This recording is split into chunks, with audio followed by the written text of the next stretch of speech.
तभी तो आप लोगों को सभी संतों का भगवान। उधर धीरे भैया कब के बिछड़े हुए।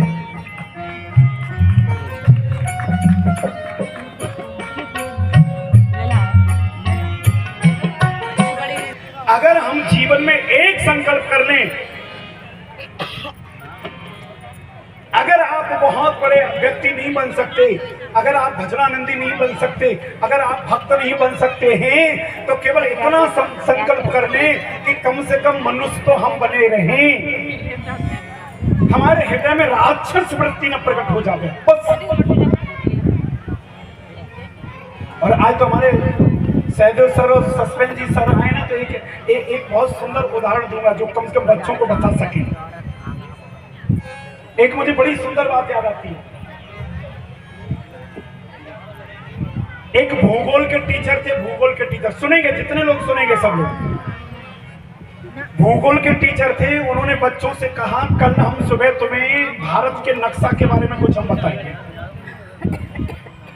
बच्चे बोले ठीक है सर कल बताना। वो छुट्टी करके घर पे गए, बाजार से भारत का नक्शा खरीद के लाए, बड़ा सा के बच्चों को दिखा करके कुछ बताएंगे। उन्होंने गोल गोल रबड़ लगा करके नक्शा घर में रख दिया। उनका 5 साल का पुत्र था। पिताजी शाम को कहीं घूमने चले गए, उस पुत्र ने नक्शे को निकाला, उसमें आड़ी टेढ़ी लाइन थी, बच्चे को समझ में नहीं आया। उसने पूरा नक्शा लिया, फाड़ना प्रारंभ कर दिया और फाड़ करके डस्टबिन में डाल दिया। 10 बजे रात को कहीं से सर लौट करके आए कि चलो हम भी थोड़ा सा नक्शा देख लें। नक्शा ढूंढा, मिला नहीं, बाजार बंद हो गया। बच्चे से पूछा नक्शा कहाँ है? बोले पिताजी उसमें आड़ी टेढ़ी लाइनें थी, मैंने फाड़ दिया। उन्होंने कहा रात को 10 बज गए, बाजार बंद, और सुबह 7 बजे क्लास में पढ़ाना है, 7 बजे बाजार खुलता नहीं है। लाला थोड़ी सी ट्रबल बढ़ा देना, थोड़ी सी बेस थोड़ा सा कम कर दे। उन्होंने पूरे डस्टबिन को पलटा, उन्होंने भारत का नक्शा मिलाना प्रारंभ किया। इटावा मिल गया तो कानपुर गायब, कानपुर मिला तो इलाहाबाद गायब, इलाहाबाद मिला तो आगरा गायब, आगरा मिला तो जमुना गायब, जमुना मिली तो गंगा गायब। परेशान हो गए लेकिन नक्शा नहीं मिला। बच्चा धीरे से बोला तुम कहो पिताजी तो हम मिला दें। बोले मैं टीचर मिला नहीं पा रहा, तू कहां से मिला देगा? बोले मैं मिला दूंगा। बच्चे ने नक्शा फाड़ने से पहले देखा था कि नक्शा के पीछे एक मनुष्य की आकृति बनी थी, और बच्चे को मनुष्य की आकृति मालूम है। उसने कान से कान मिलाया, हाथ से हाथ मिलाया, मुंह से मुंह मिलाया, नाक से नाक मिलाई, धड़ से धड़ मिलाया, पांव मिलाई, हाथ मिलाए, पांव मिलाए।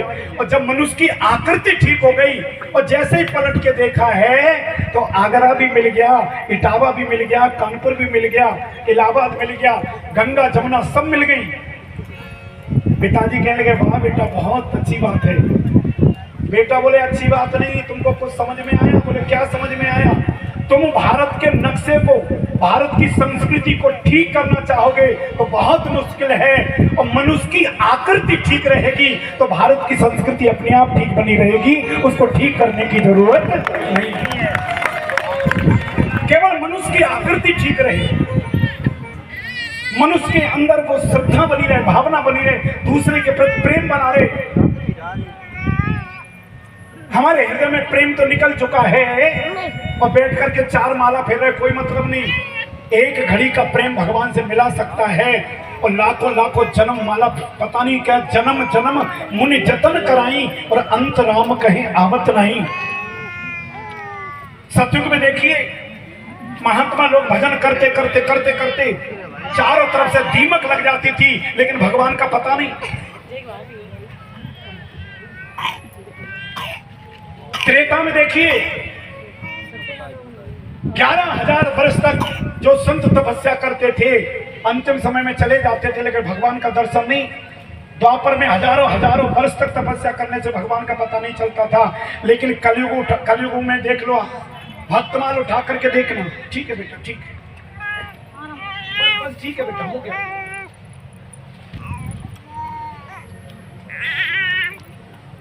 महाराज जी तुम वहां बैठ जाओ जीने पे, देवियों को मत आने दिया करो। देवियां अगर आवे तो हस्बैंड के साथ आवे, या जेंट्स के साथ आवे, अकेले नहीं, चाहे डोकरिया हो चाहे कोई भी हो, इसलिए ध्यान रखें। बोलो जय श्री कृष्ण।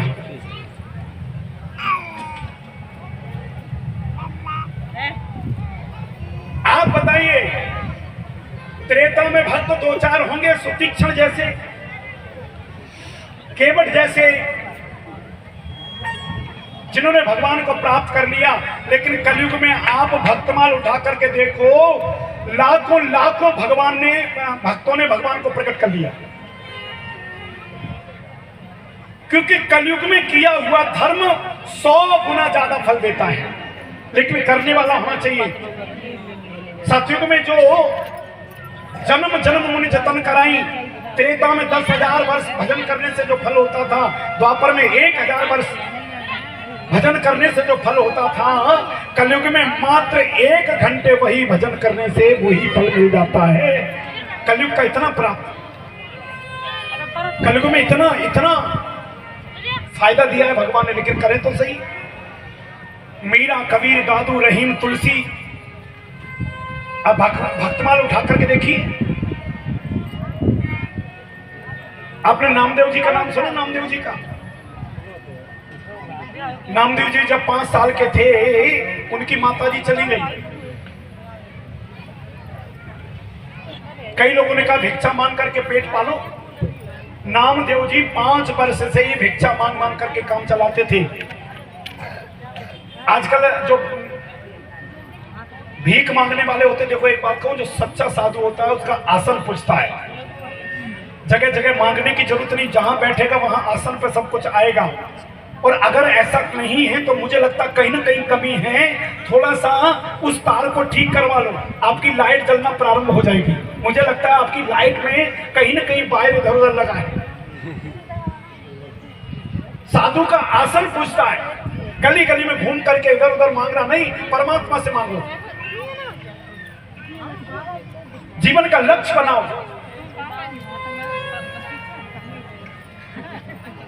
नामदेव जी 5 वर्ष से मांगते, तो मालूम तुम्हें, उन्होंने मांगने के लिए एक झोली सिलवाई थी, झोली कपड़े की। आजकल तो मांगने वाले टिफिन लेके आते हैं, किसी ने खीर दी तो इसमें रख ली, सब्जी दी तो इसमें रख ली, रोटी दी तो इसमें रख ली।